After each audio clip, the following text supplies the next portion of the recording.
अध्याय 9 सुरु गर्नु। म तपाईँलाई सम्पत्ति जम्मा गर्न कति सजिलो थियो भनेर भन्न सकु भन्ने सोच्छु, तर सम्पत्ति कमाउन कहिले पनि सजिलो भएन। त्यसैले मैले कसरी सुरु गरेँ भन्ने प्रश्नको जवाबमा म दिन प्रतिदिनको हिसाबले आफ्नो विचार प्रक्रियाद्वारा भन्न चाहन्छु। ठुलो कारोबार खोज्न साँच्चै नै सजिलो छ। म तपाईँलाई यसको ग्यारेन्टी दिन सक्छु। यो मोटरसाइकल चलाउनु जस्तै सजिलो छ। थोरै अभ्यास गरे पुग्छ। तपाईँलाई यसबारेमा थाहै हुँदैन। जब पैसाको कुरा आउँछ, तपाईँले सङ्कल्प गर्नुभयो भने थोरै समय हडबडाइसकेपछि आफै सम्हालिनुहुन्छ। जिन्दगीमा एकपल्ट आउने करोडौं डलर कारोबारलाई खोज्नको लागि हामीसँग फाइनेन्सियल प्रतिभा हुनु जरुरी छ। हामी सबैभित्र एउटा पैसा कमाउने क्षमता हुन्छ भन्ने मलाई विश्वास छ।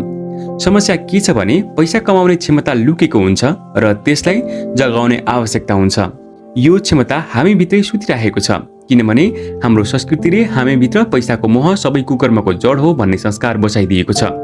यस संस्कृतिले हामीलाई व्यवसाय सिक्नका लागि त प्रोत्साहित गरेको छ, किनभने हामीले पैसाका लागि काम गर्न सकौं, तर पैसाद्वारा आफ्नो काम कसरी गराउने भन्ने चाहिँ सिकाइएको छैन। यसले हामीलाई आफ्नो लगानीको असफलताको बारेमा चिन्ता गर्न सिकाएको छ। जब हाम्रो काममा दिन समाप्त हुन्छन् अनि सरकार या हाम्रो कम्पनीले हाम्रो जिम्मेवारी सम्हाल्नेछन्, यसको लागि हाम्रो छोराछोरीहरूले पैसा तिर्नुपर्छ। यो त्यही स्कुल सिस्टममा शिक्षित हुन्छन्। भन्न खोजेको सन्देश के हो भने कडा मेहनत गर, पैसा कमाऊ र यसलाई खर्च गर। साथै यदि हामीसँग पैसा कम भयो भने ऋण त सधैँ लिन सकिहाल्छौ। दुर्भाग्यवश पाश्चात्य समाजका 90% भन्दा धेरै मानिस यस सिद्धान्तलाई अपनाउँछन्। यसको कारण हो जागिर खोज्न र पैसाको लागि काम गर्न सजिलो हुन्छ। यदि तपाईँ यस भिडमा हुनुहुन्न भने मैले तपाईँभित्र भएको पैसा कमाउने क्षमतालाई जगाउनको लागि तलका 10 बुँदा बताउन सक्नेछु। मैले तपाईँलाई मात्र त्यही कदम बताउँदैछु जसलाई मैले पार गरेको छु। यदि यी मध्ये केही पार गर्न चाहनुहुन्छ भने धेरै राम्रो हुन्छ। यदि तपाईँ यो बाटो हिँड्न चाहनुहुन्छ भने तपाईँले आफ्नै बाटो बनाउनुहोस्। तपाईँको पैसा कमाउने क्षमता यति स्मार्ट हुन्छ, तपाईँ आफ्नै पैसा कमाउने सूची बनाउन सक्नुहुन्छ। जब म पेरुमा थिएँ त्यसबेला सुनको उत्खनन गर्ने 45 वर्षीय मानिसलाई मैले सोधेँ, सुनको खानी भेटाइन्छ भन्ने तपाईँलाई किन यति धेरै विश्वास छ? उसले जवाफ दियो, सुन त हरेक ठाउँमा छ, धेरैजसो मानिसको आँखाले यसलाई देख्न सक्दैनन्। म यो कुरामा सहमत छु। यो सत्य हो। रियल इस्टेटमा म बाहिर गएर 4 या 5 वटा सम्भावनायुक्त कारोबारहरू गर्न सक्छु, जबकि औसत मानिसहरू बाहिर गएर खाली हात फर्कन सक्छन्। जबकि हामीहरू एउटै इलाकामा जान्छौँ। यसको कारण हो उनीहरूले आफूमा भएको पैसा कमाउने क्षमता विकसित गर्नका लागि समय दिएका छैनन्। मैले तपाईँलाई तल 10 वटा कदम दिएको छु जुन ईश्वरले दिएको शक्तिलाई विकसित गर्ने प्रक्रिया हो। यी यस्ता शक्ति हुन् जसको नियन्त्रण केवल तपाईँले गर्न सक्नुहुन्छ। 1. मलाई यथार्थता भन्दा धेरै ठूलो कारण चाहियो, आत्माको शक्ति। तपाईँले धेरैजसो मानिसलाई के उनीहरू धनी या आर्थिक रूपले स्वतन्त्र हुन चाहनुहुन्छ भनेर सोध्नुभयो भने उनीहरूको जवाब चाहन्छौँ भन्ने हुन्छ, तर फेरि यथार्थले समातिहाल्छ। यो सडक धेरै लामो देखिन्छ र यसमा अनगिन्ती गल्ली पनि देखिन्छन् जसलाई पार गर्नुपर्ने हुन्छ। यसको तुलनामा तपाईँ पैसाको लागि काम गर्नुहोस्, बचेको पैसा आफ्नो ब्रोकरलाई दिनुहोस्, यो नै धेरै सजिलो लाग्छ। एक पटक एउटी युवती महिलासँग मेरो भेट भयो जसले ओलम्पिक टिममा पौडिने सपना देखेकी थिइन्। यथार्थ के थियो भने उनले हरेक बिहान 4 बजे उठ्नु पर्थ्यो, किनभने स्कुल जानुभन्दा पहिले उनी 3 घण्टासम्म पौडिन सकुन्। शनिबार राति उनी आफ्ना साथीहरूसँग पार्टीमा पनि जाँदिन थिइन्। उनले पनि अरू सरह पढाइ गरेर आफ्नो परीक्षाको परीक्षाफलमा पनि ध्यान दिनुपर्ने थियो। मैले उनीसँग सोधेँ, तिम्रो अति मानवीय महत्त्वाकांक्षा र बलिदानीको पछाडि के कारण छ? त्यस बखत उनले भनिन्, म यो आफ्नो लागि र उनीहरूको लागि पनि गर्छु जसले मलाई प्रेम गर्दछन्। प्रेमले नै मलाई सधैँ बाधा र बलिदानको लागि तयार गर्छ। हामी के चाहन्छौँ अनि हामी के चाहन्नौँ भन्ने कुराको तालमेल पनि एउटा कारण या लक्ष्य हुन सक्छ। जब मानिसहरूले मसँग सोध्ने गर्छन् धनी हुने इच्छा गर्नुको पछाडिको कारण के छ, त्यसो त यसमा गहिरो भावनात्मक इच्छा र अनिच्छाहरूको संयोग छ। म केही सूची प्रस्तुत गर्नेछु। पहिले त आफ्नो अनिच्छाहरूको बारेमा, किनभने तिनैका कारणले इच्छाहरू उत्पन्न हुन्छन्। म सम्पूर्ण जीवनभर जागिर गर्न चाहन्नथे। म मेरो आमा बुवाले चाहे जस्तो चाहन्नथे, अर्थात् जागिरको सुरक्षा र उपनगरमा एउटा घर। म कर्मचारी मात्र भएर रहन चाहन्नथे। मलाई यस कुराबाट निकै घृणा लाग्थ्यो। मेरो बुवा आफ्नो क्यारियरमा यति व्यस्त हुनुहुन्थ्यो, उहाँ मेरो फुटबल म्याच हेर्न पनि आउन सक्नुहुन्नथ्यो। मेरो बुवाले जीवनभर कडा परिश्रम गरेर पनि सरकारले उहाँको मृत्यु पश्चात उहाँको कमाइको धेरैजसो भाग लिइहाल्यो। मलाई यस कुरादेखि पनि घृणा जाग्थ्यो। आफ्नो सन्तानका लागि छोड्न पाउनु भएन। धनीहरू यस्तो गर्दैनन्। उनीहरूले कडा परिश्रम गर्छन् र आफ्ना सन्तानका लागि प्रशस्त पैसा छोडेर जान्छन्। अब इच्छाहरूको प्रसङ्ग। म विश्वभर घुम्न चाहन्छु, रोजे जस्तो जीवन जिउन चाहन्छु, म यो कुरा आफ्नो जीवनमै चाहन्छु। म केवल स्वतन्त्र हुन चाहन्छु, आफ्नो समय र जिन्दगी नियन्त्रण गर्न चाहन्छु। म पैसाले मेरो काम गरोस् भन्ने चाहन्छु। यी मेरो गहिरो इच्छाहरूको भावनात्मक कारण हुन्। तपाईको कारण के हुन्? यदि यिनीहरू प्रचुर शक्तिशाली छैनन् भने बाटोमा अगाडि आउने यथार्थ तपाईको कारणमाथि सवार हुनेछन्। मैले धेरैपल्ट पैसा गुमाएको छु र फेरि सुरुवात गरेको छु किनभने मेरो धेरै गहिरा भावनात्मक कारण थिए। त्यसो हुँदा म हरेक पटक उठेर ठिङ्ग उभिएको छु र अगाडि बढेको छु। म 40 वर्षको उमेरसम्म स्वतन्त्र हुन चाहन्थे, तर यसमा मलाई 7 वर्ष बढी लाग्यो। अन्त्यमा म 47 वर्षको उमेरसम्म स्वतन्त्र हुन सकेँ। यस बीचमा सिक्नको लागि धेरै अनुभव पनि पाएँ। जस्तो पहिले नै मैले भने, सायद मैले यो सजिलो थियो भन्न सक्थेँ, तर यो बिल्कुलै सजिलो थिएन। यद्यपि यो कठिन पनि थिएन। तर बलियो कारण बिना लक्ष्यको जिन्दगीमा हरेक चिज कठिन हुन्छ। यदि तपाईसँग कुनै बलियो कारण छैन भने अगाडि बढ्नुमा कुनै बुद्धिमानी छैन। यसमा धेरै नै मेहनत लाग्नेछ। 2. म प्रत्येक दिन विकल्प छनौट गर्छु। मानिस एउटा स्वतन्त्र देशमा बस्न चाहन्छ। हामीलाई छनौटको अधिकार चाहिन्छ। आर्थिक रूपबाट हाम्रो हातमा एउटा डलर भए पनि अवश्य आउँछ। यो हाम्रो हातमा हुन्छ। भविष्यमा धनी, गरिब या मध्यमवर्गीय के बन्ने त्यसको छनौट पनि हाम्रो हातमा हुन्छ। हाम्रो खर्च गर्ने बानीले हामी के हो भन्ने बताउँछ। गरिब मानिसहरूको खर्च गर्ने बानी पनि गरिब नै हुन्छ। बाल्यकालमा मलाई धेरै पटक मोनोपोली खेल्ने फाइदा मिल्यो। मलाई लगातार मोनोपोली खेल्ने धेरै मन पर्थ्यो। कसैले पनि मलाई मोनोपोली बच्चाहरूको लागि नै हो भनेर भनेका थिएनन्। त्यसो हुँदा ठुलो भइसकेपछि पनि म यो गेम खेल्ने गर्थेँ। एउटा धनी बुवा पनि हुनुहुन्थ्यो जसले मलाई सम्पत्ति र दायित्व बीचको भिन्नता बताउनुहुन्थ्यो। अनि धेरै समय पहिले आफ्नो बाल्यकालमै मैले धनी बन्ने विकल्प छाने र केवल सम्पत्तिहरू, वास्तविक सम्पत्तिहरूलाई मात्र जम्मा गर्नुपर्छ भन्ने मैले सिकेँ। मेरो सबैभन्दा राम्रो साथी माइकलाई सम्पत्तिवाला कोलम पुर्ख्यौली सम्पत्तिको रूपमा मिल्यो, तर उसले यसलाई टिकाइराख्न सक्नु थियो। धेरै धनीहरूले आफ्नो सम्पत्तिलाई अर्को पिढीसम्म पुग्दा गुमाउँछन्। यसको कारण सम्पत्तिको रेखदेख गर्नका लागि उनीहरूले कसैलाई प्रशिक्षण दिँदैनन्। धेरैजसो मानिस धनी बन्ने विकल्प रोज्छन्। 90% मानिसका लागि धनी बन्नु धेरै झन्झटिलो काम हो। त्यसैले उनीहरूले यस्ता किसिमका भनाइलाई साक्षात्कार गर्छन् वा आफ्नो जीवनमा उतार्न थाल्छन्। पैसामा मेरो कुनै रुचि छैन, या म कहिल्यै धनी बन्न सक्दिनँ, अथवा म जवान नै छु, त्यसैले अहिले नै मैले कुनै चिन्ता गरिरहनु पर्दैन, वा मेरो श्रीमान वा श्रीमतीले आर्थिक कारोबार सम्हाल्छन् या सम्हाल्छिन्। यस्ता वाक्य बोल्दा 2 कुरा खुसिन्छन्। एउटा तपाईको सर्वाधिक मूल्यवान सम्पत्ति समय र अर्को हो शिक्षा। आफूसँग पैसा छैन यसले गर्दा सिक्न पाइन भन्ने बहाना बनाउन सक्नुहुन्न।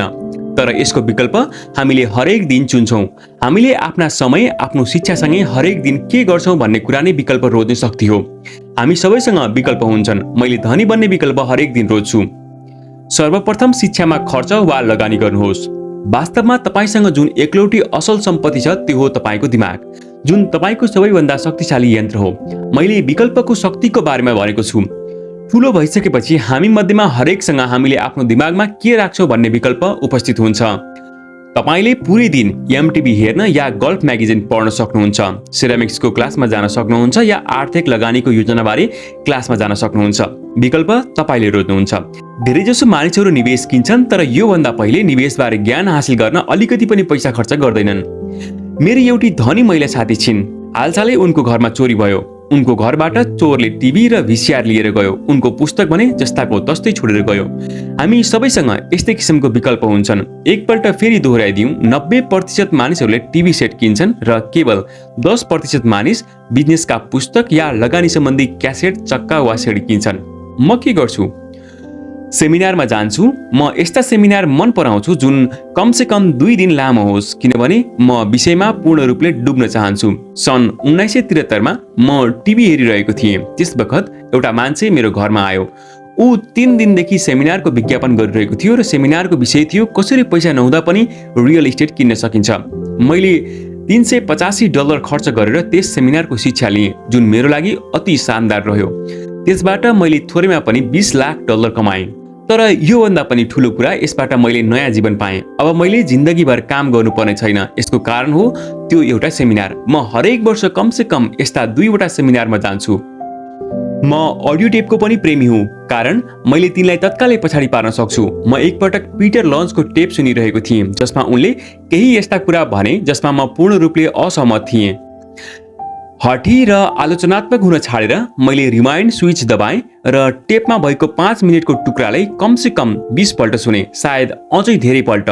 तर अचानक मेरो दिमागलाई खुला राख्नाले उनले यो कुरा किन भनेका थिए भन्ने मैले बुझिहालेँ। यो जादु जस्तै थियो। मलाई आफ्नो समयको सबैभन्दा ठुलो लगानीकर्ताको दिमागको एउटा झ्याल खोलिसकेको छु जस्तो लाग्यो। उनको ज्ञान र अनुभवको विकास साथै संसाधनबाट मैले धेरै गहिरो अन्तर्दृष्टि पाएँ। यसको परिणाम के भयो भने मैले पनि आफ्नो पुरानो तरिकाले सोच्न सक्छु र मसँग त्यही समस्या र स्थितिलाई हेर्ने पिटरको जस्तै तरिका पनि छेउमा हुन्छ। कुनै पनि समस्या वा प्रवृत्तिको विश्लेषण गर्न मसँग दुई किसिमका विचारहरू हुन्छन्। कुनै पनि समस्या वा प्रवृत्ति विश्लेषणको एउटा अर्को तरिका जान्नु बहुमूल्य हुन्छ। आजकल म प्राय भन्ने गर्छु, पीटर लिन्च अथवा डोनाल्ड ट्रम्प, वरेन बफेट या जर्ज सेरोनले यसलाई कसरी गर्नेछन्? मसँग उनीहरूको बृहत मानसिक शक्तिसम्म पुग्ने त्यही एउटा बाटो छ। मैले उनीहरूले भनेका कुरालाई सुनु या लेखेका कुरा पढौँ। जिद्दीवाला वा आलोचनात्मक मानिस प्राय कम आत्मविश्वासवाला हुने गर्छन्, जो जोखिम उठाउनबाट डराउँछन्। यदि तपाईँले केही नयाँ कुरा सिक्नुहुन्छ भने आफूले सिकेको ज्ञानलाई पूर्ण रूपले बुझ्नका लागि केही गल्ती पनि गर्नुपर्ने हुन्छ। यदि तपाईँले यहाँसम्म पढिसक्नु भएको छ भने एउटा कुरा निश्चित छ, तपाईँ जिद्दी स्वभावको हुनुहुन्न। जिद्दी मानिसहरूले पुस्तक कमै पढ्छन् या टेप कमै किन्छन्। उनीहरूलाई यसको के आवश्यकता छ र? उनीहरू त ब्रह्माण्डका केन्द्रबिन्दु हुन्। यस्ता धेरै नै बुद्धिमान व्यक्तिहरू हुन्छन् जसको सामु कुनै नयाँ विचार आउन साथ उनीहरू वाद विवाद गर्न सुरु गर्छन्। यदि त्यो नयाँ विचार उनीहरूको सोच्ने तरिकाभन्दा भिन्न हुन्छ भने यस्तो अवस्थामा उनीहरूको तथाकथित बुद्धि उनीहरूको अधर्मिकतासँग मिलेर अज्ञान बन्छ। हामी सबैले धेरै स्मार्ट र उच्च शिक्षित यस्ता मानिसहरूलाई देखेका छौँ जसको ब्यालेन्स सिटले एउटा अलग्गै दिशा देखाउँछ। उनीहरू नयाँ विचारलाई आत्मसात गर्दै पुरानो विचारहरूसँग मिलाएर अद्भुत संयोजन गर्न सक्छन्। बोल्नुभन्दा सुन्नु धेरै महत्त्वपूर्ण कुरा हो। यदि यो कुरा सत्य नभइदिएको भए भगवानले हामीलाई दुईवटा कान र एउटा मुख दिँदैनथे होला। धेरैजसो मानिस आफ्नो मनको कुरा सोच्छन् र सुन्ने बेलामा नयाँ विचारहरूको साथ सम्भावनालाई बुझ्ने कोसिस गर्दैनन्। धेरैजसो मानिस आफ्नो मनले सोच्छन् र सुन्ने बेलामा नयाँ विचारहरू तथा सम्भावनाहरूलाई बुझ्ने कोसिस नै गर्दैनन्। प्रश्न सोध्न छाडेर उनीहरू बहस गर्न थाल्छन्। म आफ्नो सम्पत्तिको बारेमा दीर्घकालीन सोच राख्ने गर्छु। धेरैजसो चिट्ठाको पछि दौडिने र क्यासिनोका जुवाडीहरूमा हुने जस्ता फटाफट धनी बन्ने मानसिकतामा म विश्वास गर्दिनँ। म सेयर किन्न सक्छु, सेयर बेच्न सक्छु, तर शिक्षाको बारेमा दूरगामी विचार राख्ने गर्छु। यदि तपाईँ हवाईजहाज उडाउन चाहनुहुन्छ भने पहिला त्यसलाई राम्ररी सिक्नका लागि सल्लाह दिन चाहन्छु। मानिसहरू स्टक या रियल इस्टेट खरिद गर्छन्, तर आफ्नो सबैभन्दा ठुलो पुँजीतर लगानी गर्न नचाहने व्यक्तिहरूको दिमाग देखेर म स्तब्ध हुन पुग्छु। केवल एउटा दुईटा घर किन्दैमा तपाईँ रियल इस्टेटको दुनियाँमा विशेषज्ञ बन्नुहुन्न। 3. सावधानीपूर्वक आफ्नो साथी छनौट गर्नुहोस्। सङ्गतको शक्ति। सबैभन्दा पहिला भन्न चाहन्छु, म आफ्नो साथी छनौट उनीहरूको सम्पत्ति हेरेर गर्दिनँ। मेरो यस्ता साथीहरू पनि छन् उनीहरूले गरिबीमै बाँच्ने कसम खाएका छन्। यस्ता साथीहरू पनि छन् जसले वार्षिक करोडौँ डलर कमाउँछन्। मूल कुरा भनेको म तिनीहरू सबैबाट सिक्छु, पुरै ध्यान दिएर उनीहरूबाट जान्ने प्रयास गर्छु। मैले धनी मानिस खोजेको छु, तर मेरो दृष्टि उनीहरूको सम्पत्तिमा नभई उनीहरूसँगको ज्ञानमा थियो। धेरैपल्ट धनी मानिस मेरो राम्रो साथी बने, जबकि धेरै पटक कुनै काम लाग्ने वा राम्रो बन्न साथीत्व जम्न सकेन। तर म तपाईँलाई यसबीचको एउटा अन्तर बताउन चाहन्छु। मैले पाएँ मेरो पैसावाला साथीहरू पैसाको बारेमा कुरा गर्छन्, यसको अर्थ उनीहरूले पैसाको बारेमा घमण्ड गर्छन् भन्ने होइन। उनीहरू यस विषयमा रुचि राख्छन्। यसो हुँदा म उनीहरूबाट सिक्छु र उनीहरू मबाट सिक्छन्। मेरो आर्थिक दलदलमा फँसेका साथीहरू पैसा, व्यवसाय या निवेशको बारेमा कुरा गर्न रुचाउँदैनन्। उनीहरूको दृष्टिमा यस्तो गर्नु मूर्खतापूर्ण या बेमानी हुन्छ। त्यसैले मैले आफ्नो गरिब साथीहरूबाट के गर्नु हुँदैन भन्ने सिकेको छु। मेरा कयौं साथीहरू छन् जसले आफ्नो छोटो जिन्दगीमा अरबौं डलर कमाएका छन्। उनीहरूमध्ये तिनले एउटै अनुभव सुनाएका छन्। उनका गरिब साथी उनीहरूसँग उनीहरूले यस्तो प्रगति कसरी गरेका छन् भनेर सोध्न आएनन्, तर ती उनीहरूसँग दुई मध्ये एउटा चीजको बारेमा सहयोग माग्न आए। एक हो ऋण, अर्को हो जागिर। चेतावनी: गरिब या डराएका मानिसहरूको कुरा नसुन्नुहोस्। मेरा धेरै गरिब साथी छन् जोसँग म प्रेम पनि गर्छु, तर उनीहरू डराएका कुखुरा हुन्। जब पैसाको कुरा उठ्छ, खास गरी लगानीको, उनीहरूको दृष्टिमा आकाश खस्नेवाला छ भन्ने भान हुन्छ। उनीहरू अब तपाईँ सामु कुनै चीज किन सफल हुँदैन भनेर तर्कहरू राख्न सुरु गर्छन्। जब मानिसहरूले उनीहरूको निराशावादी विचारलाई आँखा चिम्लेर पत्याउँछन्, तब समस्या के हुन्छ भने उनीहरू पनि सानो कुखुराहरू बन्न पुग्छन्। जस्तो एउटा भनाइ पनि छ, उस्तै विचार या एकै विचार भएका मानिसहरूमा सहमति हुन्छ। यदि तपाईँ CNN, BBC हेर्नुहुन्छ जसले यसलाई लगानी सम्बन्धी सूचना प्रसारण गर्ने सुनको खानी हो भन्छ, उनीहरूको समूहमा प्राय तथाकथित विशेषज्ञहरूको एक जमात हुन्छ। एउटा विशेषज्ञहरूले यस्तो भन्नेछन्, बजारमा लहर आउनेवाला छ। यदि तपाईँ स्मार्ट हुनुहुन्छ भने तपाईँले दुवैतर्फको कुरा सुन्नुहुनेछ। आफ्नो दिमागलाई खुल्ला राख्नुहोस्, किनभने दुवैको आफ्नो तर्क हुन्छ। दुर्भाग्यवश बहुसंख्यक गरिब सानो कुखुराको कुरा सुन्छन्। मेरो धेरै घनिष्ठ साथीहरू छन् जसले मलाई कुनै किनबेच या लगानीबाट रोक्नको लागि आफ्नो तर्क दिन्छन्। केही वर्ष पहिले मेरो साथीले आफ्नो पुँजीमा 6% ब्याज पाएकोले साह्रै रोमाञ्चित भएको कुरा मलाई बतायो। मैले उसलाई भने, मैले सरकारबाट 16% ब्याज कमाइरहेको छु। भोलिपल्ट उसले मलाई एउटा पत्र पठाउँदै मेरो पुँजी कसरी जोखिमपूर्ण छ भनेर बतायो। म वर्षौंदेखि 16% ब्याज कमाइरहेको छु र उसले अझै पनि 6% ब्याज नै लिइरहेको छ। म त यसो भन्छु, सम्पत्ति बनाउनमा सबैभन्दा कठिन भए तापनि तपाईँ आफूप्रति इमानदार हुनुहोस्। भिडसँगै हिँड्ने इच्छा नराख्नुहोस्। बजारमा सामान्यतया प्राय भिड सबैभन्दा पछाडि आउँछ र त्यसकारण ठगिन्छ। यदि मुख्य पृष्ठमा कुनै ठूलो कारोबारको खबर छापिएको छ भने धेरैजसो मामलामा धेरै ढिलो भइसकेको हुन्छ। कुनै नयाँ कारोबारको खोज गर्नुहोस्। हामीले पौडिनेहरूलाई भने जस्तै सधैँ एउटा लहर आउँछ। जो मानिसहरू हतार गर्छन् र कुनै लहरमा ढिलो पुग्छन् उनीहरू प्राय धराशायी हुन पुग्छन्। चलाख लगानीकर्ताले बजारको समयलाई ध्यानमा राख्दैनन्। यदि एउटा लहर गइहाल्यो भने उनीहरू अर्को लहरमा खोजी गर्छन् र आफूलाई तयारी हालतमा राखिहाल्छन्। धेरै मानिसलाई यसो गर्नु मुस्किल पर्छ, किनभने जुन कुरो लोकप्रिय हुँदैन त्यो कुरा स्वीकार गरेर किन्न उनीहरू डराउँछन्। भयभीत लगानीकर्ताहरू ती भेडा जस्तै हुन्छन् जो भिडको साथमा हिँड्छन्। अर्को कुरा, उनीहरूको लोभले उनीहरूलाई त्यसबेला भित्र ल्याउँछ जब बुद्धिमान लगानीकर्ताहरू नाफा कमाएर बाहिर गइसकेका हुन्छन्। बुद्धिमानी लगानीकर्ताहरू त्यस समयमा शेयर खरिद गर्छन् जुन बेला त्यो लोकप्रिय हुँदैन। उनीहरूले खरिद गर्ने बेलामा नाफा कमाउने हो, न कि बेच्ने बेलामा भन्ने जानेका हुन्छन्। मैले भने जस्तै उनीहरूले बजारको समयलाई ध्यानमा राख्दैनन्, धैर्यतापूर्वक प्रतीक्षा गर्छन्। कुनै पौडीवालाले जस्तै उनीहरूले पनि अर्को ठूलो लहरको लागि आफूलाई तयार गरिराख्छन्। यो इनसाइडर ट्रेडिङ या आन्तरिक कारोबार हो। इनसाइडर ट्रेडिङ कानुनी र गैर कानुनी दुवै प्रकारका हुन्छन्, तर जुनसुकै रूपले हेरे पनि यो इनसाइडर ट्रेडिङ नै हो। तपाईँ भित्रबाट कति दूरीमा हुनुहुन्छ फरक त्यति मात्र हो। आन्तरिक जानकारी भएका धनी साथी बनाइरहनुको एउटा कारण यो पनि हो। पैसा यहाँ बनाइन्छ, यो सूचनाको आधारमा बनाइन्छ। तपाईले आउँदो छालको बारेमा जान्नुहुन्छ, प्रवेश गर्नुहुन्छ र गिरावटभन्दा अगाडि नै निस्किहाल्नुहुन्छ। म यसलाई गैर कानुनी बाटोबाट गर्नुहोस् भनेर भन्दिनँ। यति मात्र भन्छु, तपाईले जति छिटो जानकारी प्राप्त हुन्छ त्यति नै न्यून जोखिमका साथ बढी लाभ प्राप्त गर्न सक्नुहुन्छ।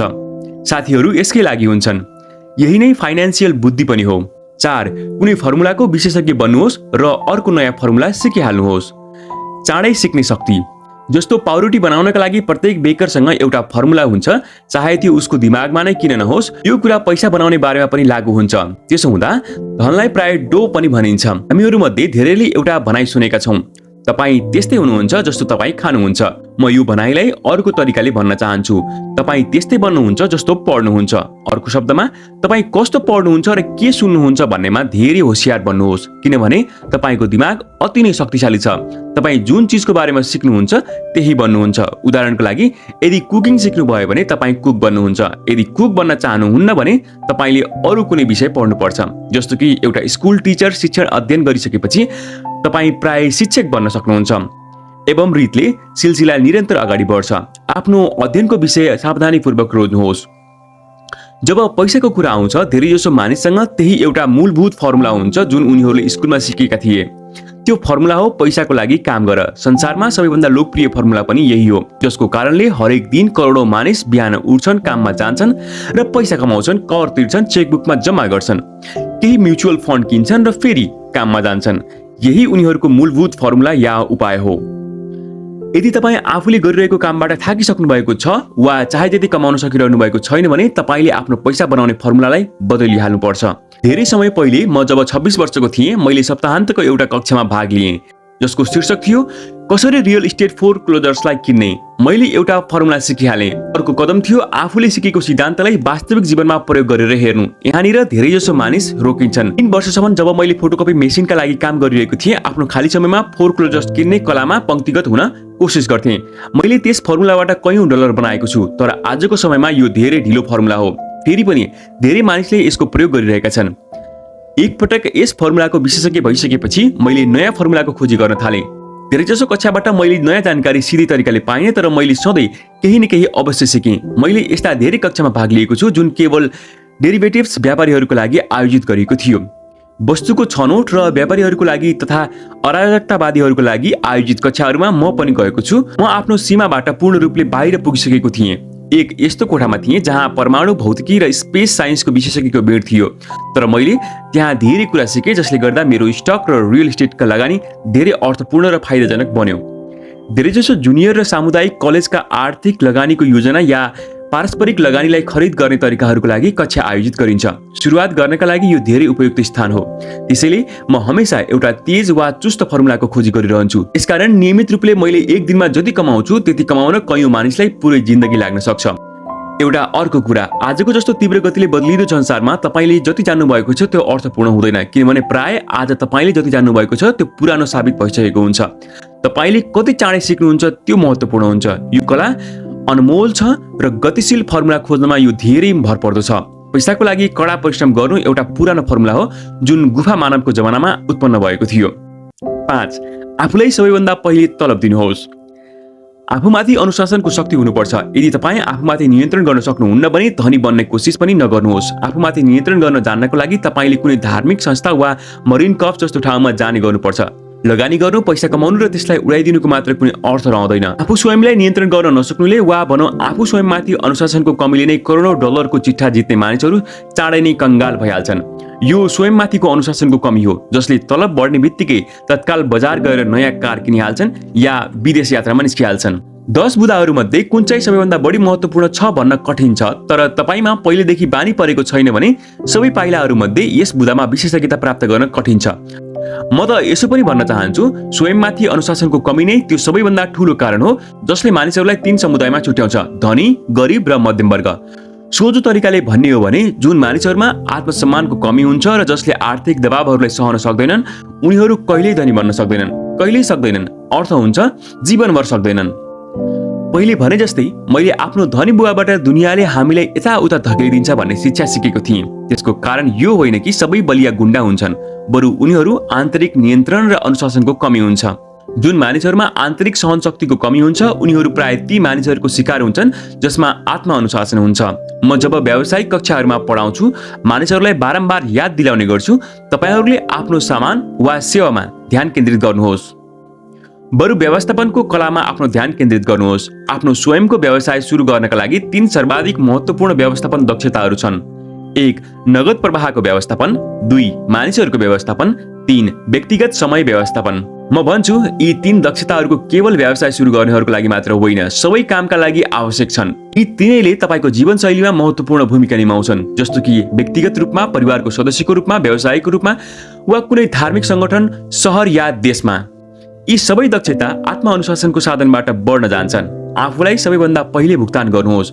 सिद्धान्तलाई हल्का रूपले नलिनुहोस्। जर्ज क्लासेनको पुस्तक the richest man in the बेबिलोनमा सबैभन्दा पहिला आफूलाई भुक्तान गर्नुहोस् भन्ने वक्तव्य सर्वप्रथम आएको थियो। यो पुस्तक करोडौं प्रति बिक्री भएको थियो। हुन त करोडौं मानिसहरूले यस अति उपयुक्त विचारलाई दोहोर्याउँछन्, तर निकै कम मानिसहरूले यस विचारलाई पालन गर्छन्। मैले पहिले भने जस्तै आर्थिक साक्षरताको अङ्कहरूलाई पढ्न योग्यता दिन्छ र अङ्कले तथ्य बताइदिन्छ। कुनै पनि मानिसहरूको आम्दानी स्टेटमेन्ट र ब्यालेन्स सिट हेर्दा जुन मानिसहरूले आफूलाई सबैभन्दा पहिले भुक्तानी गर्नुहोस्को राग अलापिरहन्छन् र जसले यस्तो गर्दैनन्, चित्रहरूको अध्ययन गर्नुहोस् र हेर्नुहोस् के तपाईँ केही फरक छुट्याउन सक्नुहुन्छ। यसको लागि नगद प्रवाहको ज्ञान हुनु जरुरी छ। चित्रहरूको अध्ययन गर्नुहोस् र हेर्नुहोस् के तपाईँ केही फरक छुट्याउन सक्नुहुन्छ। यसको लागि नगद प्रवाहको ज्ञान हुन जरुरी छ, जसले तथ्याङ्कलाई व्याख्या गर्छ। धेरैजसो मानिस अङ्क हेर्छन् र तथ्यलाई नदेखे चाहिँ गरिदिन्छन्। यदि तपाईँले केही हदसम्म भए पनि नगद प्रवाहको शक्तिलाई बुझ्न सक्नुभयो भने अर्को पृष्ठको चित्रमा यहाँ केही गडबडी छ भने तपाईँले चाँडै नै थाहा पाउनुहुनेछ। त्यस्तै 90% मानिस किन जिन्दगीभर कडा परिश्रम गर्छन् र साथै उनीहरूलाई सोशल सेक्युरिटी जस्तो सरकारी सहयोगको आवश्यकता किन हुन्छ त्यो पनि थाहा हुन्छ। के तपाईँले यसलाई देख्न सक्नुहुन्छ? माथि दिएको चित्रले त्यस मानिसको कमाइलाई दर्शाउँछ जसले आफ्नो भुक्तानी सबैभन्दा पहिले गर्छ। हरेक महिना आफ्नो मासिक खर्चको भुक्तानी गर्नुभन्दा पहिले उनीहरूले आफ्नो कम्पनीको कोलममा पैसा हाल्छन्। हुन त करोडौं मानिसले क्लासनको पुस्तक पढेका छन् र आफैले पहिला भुक्तानी गरौँको सिद्धान्त बुझेका छन्, तर यथार्थमा उनीहरूले आफूलाई सबैभन्दा अन्तिममा भुक्तान गर्छन्। अब मैले तपाईहरूमध्ये ती मानिसहरूको चित्कार पुकार सुन्न सक्छु जसले आफ्नो बिलको भुक्तान सबैभन्दा पहिले गर्नुमा गम्भीरतापूर्वक विश्वास गर्छन्। मैले यो पनि सुन्ने गर्छु सबै जिम्मेदार मानिसहरूले आफ्नो बिल समयमै भुक्तान गर्छन्। तपाईँ गैर जिम्मेवार हुनुहोस् र आफ्नो बिलको भुक्तान नगर्नुहोस् भनेर म भन्दिनँ। म यति मात्र भन्छु, तपाईले त्यही गर्नुहोस् जुन यो पुस्तकले तपाईलाई सिकाउँछ। आफूलाई सबैभन्दा पहिले भुक्तान गर्नुहोस्। माथि दिएको चित्र यसै सिद्धान्तको सही लेखाङ्कन चित्र हो, जबकि तल दिएको चित्र पूर्ण रूपले गलत छ। यस्तो मानिस जसले प्रत्येकलाई पहिले कर बुझाउँछन् र अन्तिममा उसँग प्राय केही पनि बच्दैन। मेरी श्रीमती र मसँग धेरै बुककिपर्स, एकाउन्टेन्ट्स र बैंकर्स छन्, जसलाई सुरुमा हाम्रो यस आफूलाई सबैभन्दा पहिला पैसा दिनुहोस् भन्ने सिद्धान्तले धेरै समस्या पार्यो। यसो हुनुको कारण हो सर्वसाधारणले चाहिँ आर्थिक व्यवसायले पनि सबैभन्दा अन्तिममा नै आफूलाई भुक्तानी गर्ने बानी पारेका हुन्छन्। उनीहरूले अरू सबैलाई भुक्तान गर्नुभन्दा पहिले नै भुक्तान गरिसकेका हुन्छन्।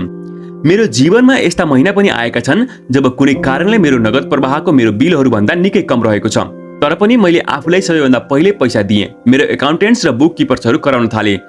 कर असुल गर्नेहरू तपाईको पछि लाग्नेछन्, तपाईलाई जेल पनि हाल्न सक्छन्, तपाईले आफ्नो क्रेडिट्स रेकर्ड बिगार्नु हुँदैन, उनीहरूले बिजुली काटिदिनेछन्। यति भन्दा भन्दै पनि मैले सबैभन्दा पहिले आफैलाई पैसा राखेँ। तपाईँ सोध्नुहोस् किन? किनभने the richest man in Babylon अर्थात् बेबिलोनको सबैभन्दा धनी मानिस नामक किताब यसैको बारेमा छ। आत्मा अनुशासनको शक्ति र आन्तरिक सहन शक्तिको बारेमा। यसलाई बोलीचालीको भाषामा मृगौला पनि भनिन्छ। जस्तो मेरो धनी बुवाले मेरो जागिरको पहिलो महिनामा मलाई भन्नुभएको थियो, दुनियाँका धेरै मानिस धम्कीहरू सहने गर्छन्। पैसा असुल्नेवाला आउँछन् र तपाईँ या पैसा तिर्नुहोस् नत्र, अनि तपाईँले उसलाई पैसा दिइहाल्नुहुन्छ र आफूलाई दिनुहुन्न। एउटा सेल्स क्लार्कले भन्छ, तपाईँले यसलाई आफ्नो चार्ज कार्डमा हालिदिनुहोस्। तपाईँले रियल इस्टेट एजेन्टले भन्छ, अगाडि बढ्दै जाऊ, घर खरिद गरेमा सरकारले तपाईँलाई करमा छुट दिन्छ। पुरै पुस्तक वास्तवमा यसैको बारेमा छ। तपाईँमा धाराको विपरीत जाने र धनी बन्ने मृगौला हुनु पर्यो। हुनसक्छ तपाईँ कमजोर हुनुहुन्न, तर जब पैसाको कुरा आउँछ धेरै मानिसको हौसला खस्किन थाल्छ। तपाईँ गैर जिम्मेवार बन्नुहोस् भनेर म भन्दिनँ। मेरो धेरै ऋण पनि छैन, क्रेडिट कार्डको ऋण पनि छैन। यसको कारण हो म आफूलाई सबैभन्दा पहिले पैसा दिन्छु। म आफ्नो आयलाई जतिसक्दो कम गर्छु, किनभने म यो सरकारलाई दिन चाहन्न। त्यसैले तपाईहरूमध्ये जसले the secrets of the rich नामक भिडियो हेर्नुभएको छ, उनीहरूलाई म भनिदिन्छु, मेरो आय नेवादा कर्पोरेसनको सहायताले मेरो सम्पत्तिको खोलमबाट आउँछ। यदि म पैसाको लागि काम गर्थेँ भने सरकारले यसलाई दिइहाल्थ्यो। हुन त मैले आफ्नो बिल चुक्ता सबैभन्दा अन्तिममा गर्छु, तर मसँग यति धेरै आर्थिक ज्ञान छ कि म कुनै पनि आर्थिक झमेलामा फस्दिनँ। म उपभोक्ता ऋण रुचाउँदिनँ। मसँग यति दायित्वहरू छन् जुन 99% मानिसहरूभन्दा बढीको छ, तर उनीहरूको भुक्तान म गर्दिनँ, किनभने अरूले नै मेरो लेनदेन चुकाइदिन्छन्। उनीहरू मेरो भाडावाला कहलिन्छन्। त्यसो हुँदा आफूलाई पैसा दिनुको पहिलो नियम भनेको कहिले ऋणमा नफस्नु हो। हुन त म आफ्नो बिलको भुक्तान सबैभन्दा अन्त्यमा गर्छु, तर म केवल त्यही महत्त्वहीन बिल मात्रै बचाएर राख्छु। दोस्रो कुरा, मसँग पैसा जति नै कम भएको बेलामा पनि मैले आफूलाई सबैभन्दा पहिला पैसा दिन्छु। म ऋण दिनेहरू र सरकारलाई कराउन दिन्छु। जब उनीहरू कठोर हुन्छन् अनि मलाई राम्रो लाग्छ, हैन? किनभने यिनीहरूले ममाथि एउटा उपकार गरिरहेका हुन्छन्। उनीहरूले मलाई मैले कुनै उपाय लगाऊँ र धेरै पैसा कमाऊ भन्नेतर्फ प्रेरित गरिरहेका हुन्छन्। त्यसैले मैले स्वयंलाई सबैभन्दा पहिले पैसा दिन्छु। यो पैसा लगानी गर्छु र ऋण दिनेहरूलाई कराउन दिन्छु। त्यसो त मैले प्राय उनीहरूलाई सही समयमा भुक्तान गरिदिन्छु। हामी दबावमा मात्रै आउँदैनौँ र ऋण उतार्नका लागि आफ्नो बचतलाई प्रयोग गर्दैनौँ, न त त्यसको लागि स्टक नै बेच्छौँ। त्यसमा यति धेरै बुद्धिमानी छैन। त्यसो भए उत्तर यो हो: 1. यस्ता ठुला ऋणमा नअल्झिनुहोस् जसको भुक्तान तपाईले गर्नुपर्ने होस्। आफ्नो सम्पत्ति सबैभन्दा पहिले बनाउनुहोस् अनि मात्र ठुला घर या शानदार कार किन्नुहोस्। मुसा दौडमा फसिरहनु बुद्धिमानी होइन। 2. जब तपाईसँग पैसा कम हुन्छ, दबावलाई बढ्न दिनुहोस् र आफ्नो बचत या लगानी खर्च नगर्नुहोस्। त्यस दबावलाई आफ्नो आर्थिक प्रतिभालाई प्रेरित गर्न प्रयोग गर्नुहोस्, किनभने तपाईँ धेरै पैसा कमाउन र आफ्नो बिलहरूको भुक्तान गर्न नयाँ तरिकाको बारेमा सोच्न सक्नुहोस्। यसबाट धेरै पैसा कमाउने तपाईको योग्यता पनि बढ्नेछ र तपाईको आर्थिक वृद्धि पनि धेरै विकसित हुनेछ। म धेरैपल्ट आर्थिक भट्टीमा सेकिएको छु। मैले आफ्नो दिमागको प्रयोग गरेर धेरै आम्दानी प्राप्त गरेको छु। मेरो सम्पत्तिको कोलममा कुनै हानि नपुगोस् भन्ने ध्यान राखेको छु। मेरो बुक किपर कराउन थाल्यो, बचाउनको लागि लुकिहाल्यो, तर म त्यस किसिमको सिपाही थिएँ जो किल्ला रक्षाको लागि लडिरहेको थिएँ। गरिबहरूको बानी पनि गरिब हुन्छ। एउटा आम रूपमा खराब बानी छ बचतबाट पैसा झिक्नु। बचतलाई धेरै पैसा बनाउनको लागि प्रयोग गरिन्छ भन्ने धनीहरूले जान्दछन्। उनीहरूले बचतलाई बिल भुक्तानीको लागि प्रयोग गर्दैनन्। मलाई थाहा छ यो कठोर देखिन्छ, तर जस्तो मैले भने, यदि तपाईँ भित्रबाट कठोर हुनुहुन्न भने दुनियाँले तपाईलाई यताबाट उता धकेल्नेछ। यदि तपाईले आर्थिक दबाव मन पराउनुहुन्न भने एउटा यस्तो फर्मुला खोज्नुहोस् जुन तपाईका लागि पुल साबित होस्। एउटा राम्रो फर्मुला यस्तो हुनेछ: खर्च कम गरियोस्, पैसालाई बैंकमा राखियोस्, धेरै आयकर बुझाइयोस्, सुरक्षित म्युचुअल फन्ड किनियोस्। अनि औषध बनिरहने कसम खाइयोस्, तर यसले आफूलाई सबैभन्दा पहिले भुक्तानी गर्नुहोस्को सिद्धान्त उल्लङ्घन गर्छ। यस नियमले आत्मबलिदान या आर्थिक सन्यासलाई प्रोत्साहन गर्दैन। आफूलाई सबैभन्दा पहिले पैसा दिइसकेपछि भोकै मर भन्ने यसको आशय होइन। जिन्दगी मोज मस्तीको लागि हो। यदि आफ्नो आर्थिक प्रतिभालाई जागृत गर्न सक्नुभयो भने तपाईसँग जीवनका सबै सुख हुन सक्छन्। तपाईँ धनी बन्न सक्नुहुन्छ, तपाईँले बिल भुक्तानी गर्न सक्नुहुन्छ, यस्तै यस प्रक्रियामा राम्रो जीवन पनि जिउन सक्नुहुन्छ। यसलाई नै आर्थिक वृद्धि भन्न सकिन्छ। 6. आफ्नो दलाललाई राम्रो पैसा दिनुहोस्। म प्राय देख्ने गर्छु मानिसहरू आफ्नो घरको अगाडि एउटा बोर्ड झुन्ड्याउँछन् जसमा लेखिएको हुन्छ घर बिक्रीमा छ। त्यस्तै कहिलेकाहीँ मैले टिभीमा देख्छु कयौं मानिस डिस्काउन्ट ब्रोकर्स भएको दाबी गर्छन्। मेरो धनी बुवाले मलाई यसको उल्टो सिकाउनु भएको छ। व्यवसायले राम्रो भुक्तानी गरेमा उहाँले विश्वास गर्नुहुन्थ्यो। मैले पनि त्यही सिद्धान्तलाई अपनाएको छु। आज मसँग महँगा वकिल, एकाउन्टेन्ट्स, रियल इस्टेट ब्रोकर्स र शेयर दलालहरू छन्।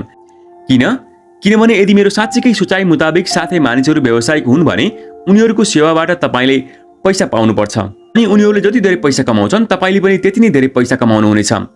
हामी सूचनाको युगमा छौं। सूचना अति नै मूल्यवान छ। एउटा राम्रो ब्रोकर्सले सूचना त दिन्छ नै, तपाईले प्रशिक्षित गर्नका लागि समय पनि दिन्छ। मसँग धेरै ब्रोकर्स छन् जो मेरो लागि काम गर्न इच्छुक छन्। केहीले मलाई त्यसबेला सिकाएका थिए जुन बेला मसँग निकै कम पैसा थियो या पैसा बिल्कुलै थिएन। म आजसम्म पनि उनीहरूको साथमा छु। मैले ब्रोकरलाई दिने पैसा उसले उपलब्ध गराएको सूचनाबाट कमाएको धनको तुलनामा धेरै सानो भाग हुन्छ। मेरो रियल इस्टेट ब्रोकर या स्टक ब्रोकरले धेरै पैसा कमाएको म रुचाउँछु। यसको मतलब हुन्छ मैले पनि धेरै नै पैसा कमाएको छु। एउटा राम्रो ब्रोकरले मलाई पैसा कमाउने जानकारी दिनुको साथै मेरो समय पनि बचाउँछ। जस्तो कि त्यस समयमा मैले जब खाली जमिनको टुक्रा $9,000 किने, तत्काल त्यसलाई $25,000 बेचिदिएँ किनभने मैले आफ्नो लागि चाँडै नै कार किन्न सकौं। उनीहरू हरेक दिन त्यहाँ हुन्छन्, त्यसैले मेरो त्यहाँ कुनै आवश्यकता हुँदैन। म यसको सट्टामा गल्फ खेल्न सक्छु। यसबाहेक जुन मानिसहरू स्वयंले आफ्नो घर बेच्छन् उनीहरूको लागि आफ्नो समयको कुनै खास मूल्य हुँदैन। मैले केही पैसा बचाउने चक्करमा आफ्नो समय किन बर्बाद गरौँ, जबकि यस समयमा मैले धेरै पैसा कमाउने या आफ्ना अन्तरङ्ग मित्र र आत्मजनहरूको साथमा बिताउन प्रयोग गर्न सक्छु। मलाई अचम्म लाग्छ अति गरिब र मध्यमवर्गीय मानिसले समेत रेस्टुरेन्टमा खराब सर्भिस हुँदाहुँदै पनि 15 देखि 20% टिप्स दिन्छन्, तर ब्रोकर्सलाई 3 देखि 7% दिन अनेकन गुनासो गर्छन्। उनीहरूले खर्चवाला कोलमका मानिसलाई टिप्स दिन्छन् र सम्पत्तिवाला कोलमका मानिसलाई टिप्स दिनमा संकोच मान्छन्। यो आर्थिक समझदारी होइन। सबै ब्रोकर्स एउटै किसिमका हुँदैनन्। दुर्भाग्यवश धेरैजसो ब्रोकर्स सेल्सम्यान हुन्छन्। म त यसो भन्छु, रियल इस्टेटका सेल्सम्यान धेरै खराब हुन्छन्। उनीहरूले बेच्छन् तर उनीहरू आफैसँग एकदमै कम या बिल्कुलै रियल इस्टेट हुँदैन। घर बेच्ने ब्रोकर र लगानी बेच्ने ब्रोकरमा धेरै ठूलो फरक हुन्छ। यो एउटा स्टक बोन्ड, म्युचुअल फन्ड र बीमा ब्रोकरको बारेमा पनि लागू हुन्छ जो आफूलाई आर्थिक लगानीका योजनाकार भन्छन्। परिकथामा जस्तै तपाईले एउटा राजकुमारलाई खोज्नका लागि धेरै व्याकुलतालाई किस गर्नुहुन्छ। पुरानो उखानलाई याद गर्नुहोस्, यदि तपाईलाई इन्साइक्लोपिडियाको आवश्यकता छ भने इन्साइक्लोपिडिया बेच्नेलाई नसोध्नुहोस्। जब मैले कुनै व्यवसायीको अन्तर्वार्ता लिन्छु सबैभन्दा पहिला उसँग कति व्यक्तिगत प्रपर्टी या स्टक छ, उसले कति प्रतिशत कर बुझाइरहेको छ भन्ने जानकारी लिन्छु।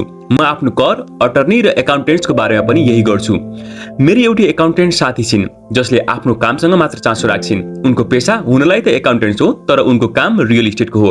मेरो एउटा एकाउन्टेन्ट्स थियो जो एउटा सानो व्यापारमा एकाउन्टेन्ट्स थियो, तर उसँग रियल इस्टेटको जानकारी थिएन। मैले एकाउन्टेन्ट्सलाई बदलिदिएँ किनभने हामीले एउटै बिजनेसलाई प्रेम गर्दैनथ्यौँ।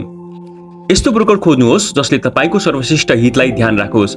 धेरै ब्रोकर्सले तपाईलाई शिक्षित पार्नका लागि समय निकाल्नेछन् र ती तपाईबाट खोजिएका उत्तम सम्पत्ति साबित हुन सक्छन्। मात्र उदार बन्नुहोस्, तब उनीहरू पनि तपाईप्रति उदार बन्नेछन्। यदि तपाईँ सधैँ उनीहरूको कमिसन कटौती गर्ने बारेमा नै सोचिरहनुहुन्छ भने उनीहरू पनि तपाईको छेउछाउमा किन बस्न रुचाउलान्। यो विशुद्ध र सजिलो तर्क हो। जस्तो मैले पहिले भनेको थिएँ, आर्थिक व्यवस्थापनको दक्षताहरूमध्ये एउटा मानिसहरूको म्यानेजमेन्ट पनि हो। धेरैजसो मानिस आफूभन्दा कम स्मार्ट र आफ्नो अधीनस्थहरूलाई मात्र म्यानेज गर्न सक्छन्। धेरै दोस्रो दर्जाको म्यानेजर सधैँ दोस्रो दर्जाको म्यानेजर नै बनिरहन्छन्। उनीहरूलाई कहिले पनि बढुवा मिल्ने छैन किनभने उनीहरूलाई यति मात्र थाहा हुन्छ आफूभन्दा तल्लो तहको मानिसलाई कसरी काममा लगाउन सकिन्छ। कुनै टेक्निकल क्षेत्रमा आफूभन्दा श्रेष्ठ र धेरै स्मार्ट व्यक्तिहरूलाई व्यवस्थापन गर्नु र उनीहरूलाई राम्रो पैसा दिनु नै वास्तविक दक्षता हो। त्यसैले कम्पनीहरूमा बोर्ड अफ डिरेक्टर्स हुन्छन्, तपाईसँग पनि हुनुपर्नेछ र यो आर्थिक बुद्धिमानी हो। 7. इन्डियन्स दाता बन्नुहोस्। यो केही नदिएर वा सित्तैमा पाउने शक्ति हो। जब अमेरिकामा गोरा मानिसहरू गए उनीहरूलाई अमेरिकी इन्डियनसँग सांस्कृतिक परम्पराको झट्का लाग्यो। उदाहरणका लागि यदि कुनै गोरालाई रुगा लागेमा इन्डियन्सले उसलाई कम्बल दिन्थे। श्वेत प्रवासीले यसलाई उपहार सम्झन्थे। जब इन्डियन्सले कम्बल फिर्ता माग्थे तब उनीहरूलाई धेरै दुःख लाग्थ्यो। श्वेत प्रवासीले कम्बल फिर्ता गर्न नचाहेको थाहा पाएपछि इन्डियन्सहरूलाई पनि नराम्रो लाग्यो। यसरी इन्डियन्स दाता वाक्यांश उत्पन्न भएको थियो। एउटा सानो सांस्कृतिक अबुझको कारणले गर्दा सम्पत्तिको कोलमको दुनियाँमा इन्डियन्स दाता बन्नु सम्पत्तिको लागि धेरै जरुरी छ। परिष्कृत निवेशको पहिलो प्रश्न, मेरो पैसा मैले कति चाँडै फिर्ता पाउन सक्छु? उनीहरूले सित्तैमा आफूलाई के प्राप्त भइरहेको छ त्यो पनि जान्न चाहन्छन्। त्यसकारण लगानीमा फिर्ताको धेरै महत्त्वपूर्ण छ। उदाहरणको लागि मैले एउटा सानो रियल इस्टेट पाएँ जुन मेरो घरबाट अलि टाढा थियो। बैंकले $60,000 मागेको थियो तर मैले $50,000 तिर्ने बताएँ। त्यसलाई उनीहरूले स्वीकार गरे किनभने बोलाइको बेला $50,000 को चेक पनि देखाएको थिएँ। म गम्भीर छु भन्ने कुरा उनीहरूले महसुस गरे। त्यो घर किन्दा धेरै जसोले मलाई भने, के तपाईले आफ्नो धेरै पैसा फसाइरहनु भएको छैन? यसको जवाफमा मैले भन्थे, बिल्कुलै फसाएको छैन। मेरो निवेश कम्पनीले यसलाई जाडोयाममा भ्याकेसन रेन्टलको रूपमा प्रयोग गर्नेछ, जबकि प्रवासीहरू एरिजोनाबाट आउँछन् र यसलाई 4 महिनाको लागि $2500 मा भाडामा लिन्छन्। बाँकी 8 महिनाको लागि यसको भाडा केवल $1000 हुन्छ। मेरो पैसा लगभग 3 वर्षभित्र फिर्ता भइसकेको हुन्छ। अब म यो सम्पत्तिको मालिक भएको छु जसले हरेक महिना मेरो लागि आम्दानी बढाइरहनेछ। स्टकको बारेमा पनि म यस्तै गर्छु। प्राय मेरो ब्रोकरले मलाई कुन कम्पनीको स्टकमा धेरै पैसा लगाऊं किनभने उनीहरूको विचारमा त्यो कम्पनीले कुनै नयाँ कदम चाल्दैछ भनेर सल्लाह दिन्छन्। उनीहरूको रायमा उनीहरूको शेयरमा धेरै तीव्रता आउनेछ, जस्तो कि कुनै नयाँ सामान बजारमा ल्याइनेवाला छ। मैले आफ्नो पैसालाई 1 हप्तादेखि 1 महिनासम्म लगाइरहन्छु। जब शेयरको मूल्य बढ्छ मैले आफ्नो मूलधनलाई निकालिहाल्छु। बजारको घरबडबाट निश्चित हुने गर्छु किनभने मेरो मूलधन फिर्ता भइसक्यो। अर्को सम्पत्तिको लागि काम गर्न तयार छ। यसरी मेरो पैसा जान्छ र पुनः बाहिर आइहाल्छ। त्यसपछि म यस्तो सम्पत्तिको मालिक बन्छु जुन एक प्रकारले सित्तैमा भाग परेको हुन्छ।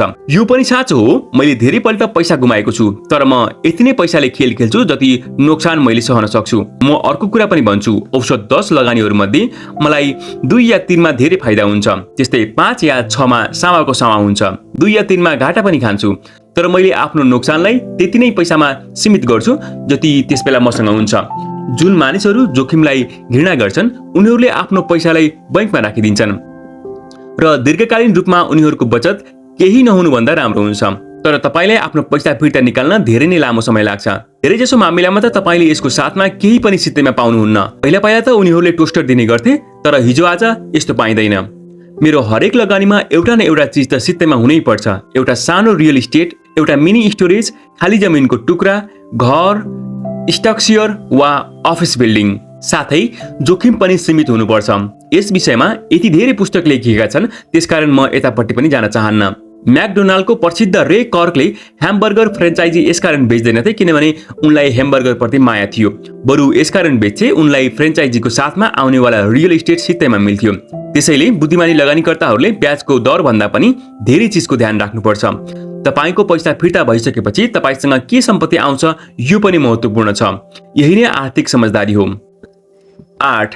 सम्पत्तिले विलासिताका चीजहरू किनिन्छ। मेरो एउटा साथीको छोरा धेरै खर्चालु थियो। यस्तो लाग्थ्यो उसको खल्तीमा प्वाल परेको छ। 16 वर्षको कम उमेरमै स्वाभाविक रूपले उसलाई कार चाहिएको थियो। सबै साथीका आमा बुवाले आफ्ना छोराछोरीको लागि कार किनिदिएका छन् भन्ने उसको बहानापूर्ण तर्क थियो।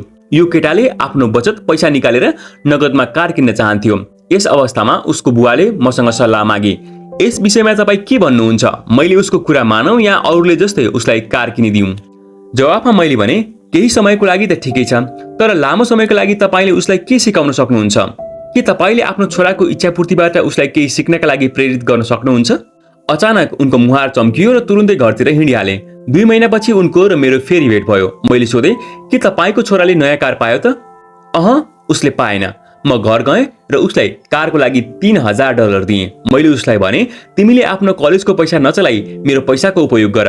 मैले भने, यही त तपाईको उदारता हो, होइन? त्यस पैसासँग एउटा शर्त पनि जोडिएको छ। मैले तपाईको सल्लाह माने र उसलाई कार किन्ने प्रबल इच्छाको साथ सिक्नुपर्ने शर्त पनि राखेको छु।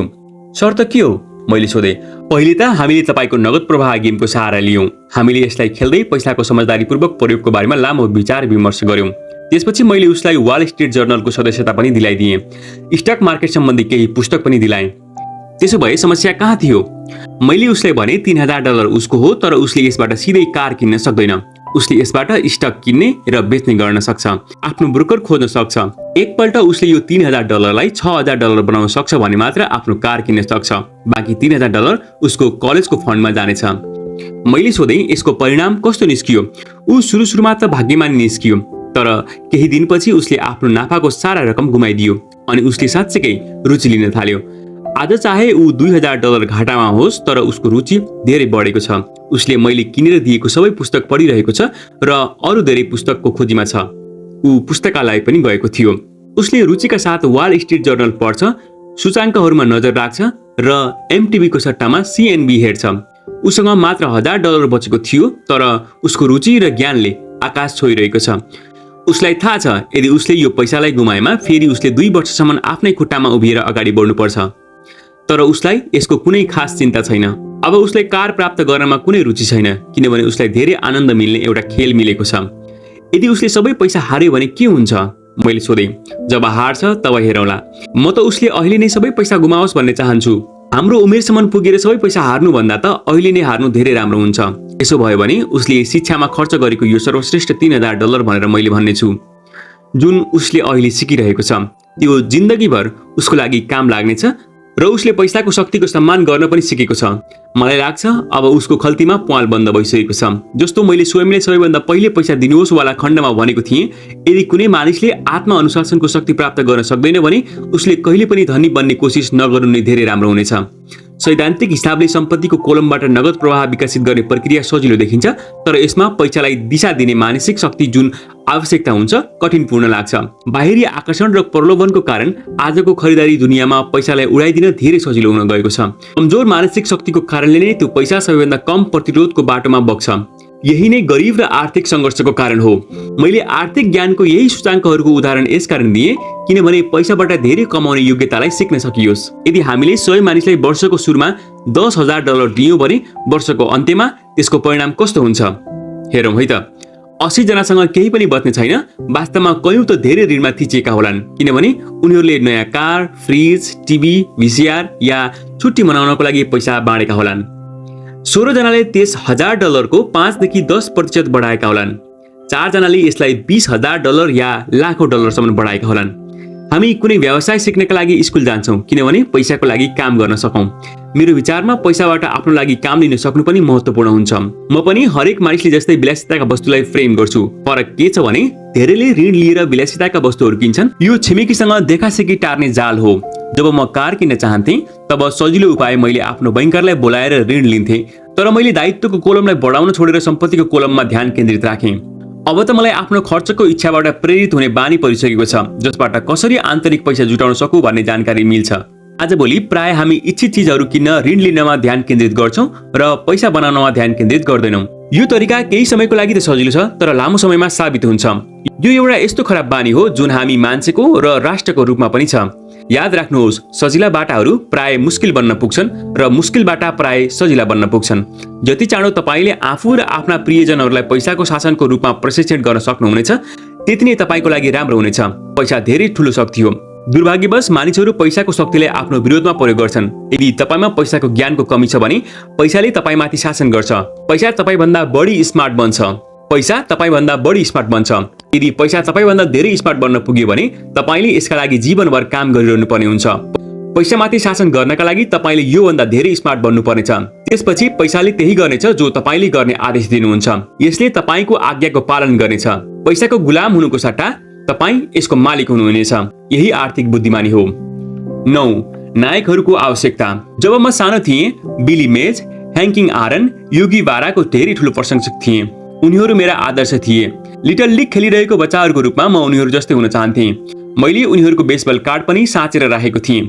म उनीहरूको बारेमा सबै कुरा जान्न चाहन्थेँ। उनीहरूको बारेमा सबै कीर्तिमानीहरू जान्दथे। उनीहरूको ब्याटिङको औसत, उनीहरूले प्राप्त गर्ने धनराशि र उनीहरूको बाल्यकाल सबै। म उनीहरूको सबै कुराहरूप्रति जान्न चाहन्थेँ किनभने म उनीहरू जस्तै बन्न चाहन्थेँ। 9-10 वर्षको उमेरमा जब म बेसबल खेल्नका लागि मैदानमा जान्थेँ अनि त्यहाँ म जाँदैनथेँ, त्यहाँ मेरो रूपमा योगी या ह्याङ्क मैदानमा उत्रन्थे। यो सिक्ने शक्तिको तरिकाहरूमध्ये एक हो जुन हामीले ठूलो भइसकेपछि गुमाइहाल्छौँ। हामीले आफ्नो मानसिक नायकहरूलाई गुमाउँछौँ। हामीले आफ्नो सिकारूपनलाई गुमाउँछौँ।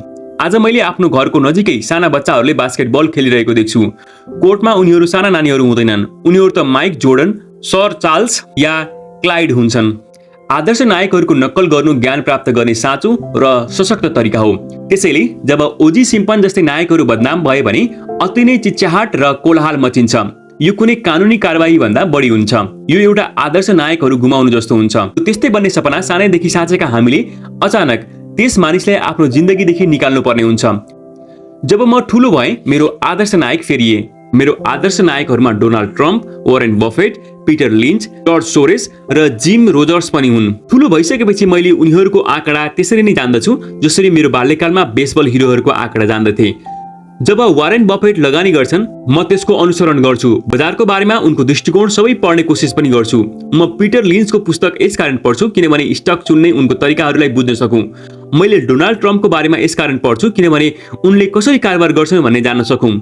जसरी मैदानमा बेसबलको लागि ब्याटिङ गर्ने जाने बेलामा म आफ्नो भूमिकामा हुन्न थिएँ, त्यसरी नै जब म बजारमा उत्रिन्छु या कुनै कारोबार गर्छु मैले अवचेतन रूपले ट्रम्पको साहसको अभिनय गर्छु। त्यस्तै जब मैले कुनै प्रवृत्तिको विश्लेषण गर्छु त्यसलाई यसरी हेर्छु जसरी पीटर लिन्चले यो काम गरिरहेका छन्। आदर्श नायक हुनाले हामीले आफ्नो काँचो प्रतिभाको बृहत स्रोतको अभ्यास गर्छौँ, तर आदर्श नायकले हामीलाई प्रेरित गर्नुभन्दा पनि ठूलो काम गर्छन्। उनीहरूले चीजहरूलाई धेरै सजिलो बनाइदिन्छन्। चीजहरू सजिलो देखिने कारणले हामी पनि उनीहरू जस्तै बन्न चाहन्छौँ। यदि उनीहरूले यस्तो गर्न सक्छन् भने मैले पनि यस्तो गर्न सक्छु।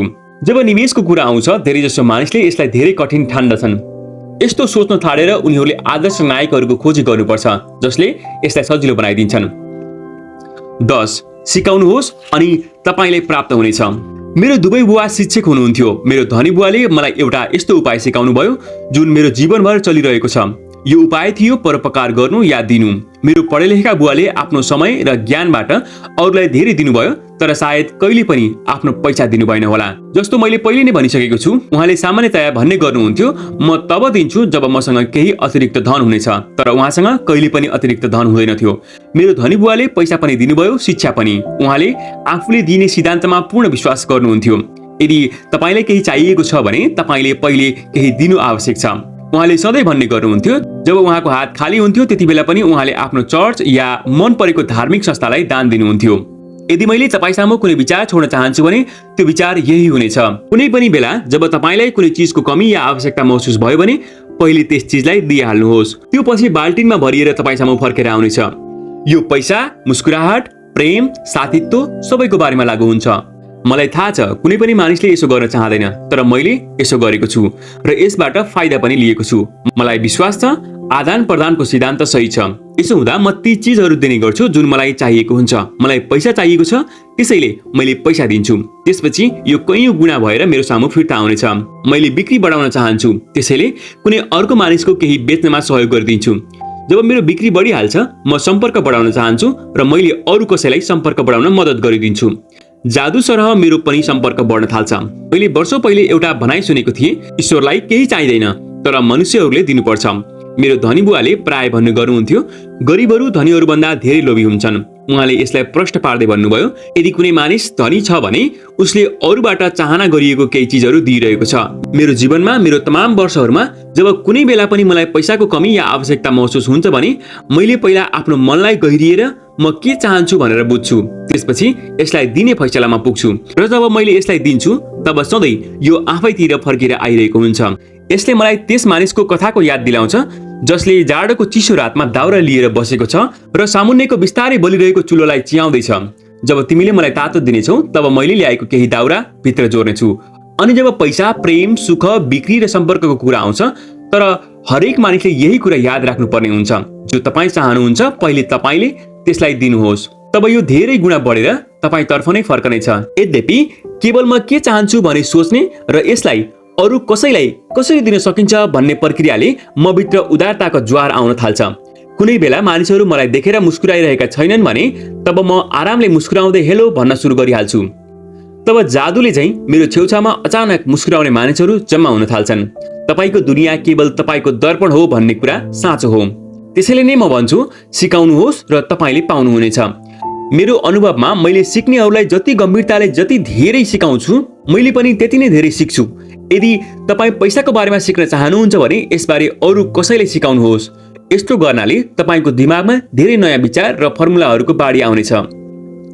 कहिलेकाहीँ यस्तो पनि भएको छ जब मैले दिएको छु केही पनि फर्केर आएको छैन या जुन मैले पाएँ त्यो म चाहन्नथे। तर गहन जाँच र आत्म अवलोकनबाट मलाई थाहा भयो ती मामिलामा मैले दिनको लागि दिइरहेको थिएन, बरु पाउनको लागि दिइरहेको थिएँ। मेरो बुवाले शिक्षकहरूलाई सिकाउनु भयो र उहाँ एउटा महाशिक्षक वा मास्टर टिचर बन्नुभयो। मेरो धनी बुवा युवा महाशिक्षक वा मास्टर टिचर बन्नुभयो। मेरो धनी बुवाले युवालाई आफ्नो बिजनेस गर्ने तरिका सिकाउनु भयो। म पछाडि फर्केर हेर्छु, यो सिक्नेहरूको आफ्नो ज्ञानप्रतिको उदारता नै थियो, जसको कारणले उहाँहरू धेरै स्मार्ट बन्नुभयो। यस दुनियाँमा यस्ता शक्तिहरू पनि छन् जुन हामीभन्दा धेरै स्मार्ट छन्। तपाईँ यहाँ स्वयं आफ्नो प्रयासले पुग्न सक्नुहुन्छ, तर ती शक्तिको सहायताले यहाँ पुग्न धेरै सजिलो हुन्छ।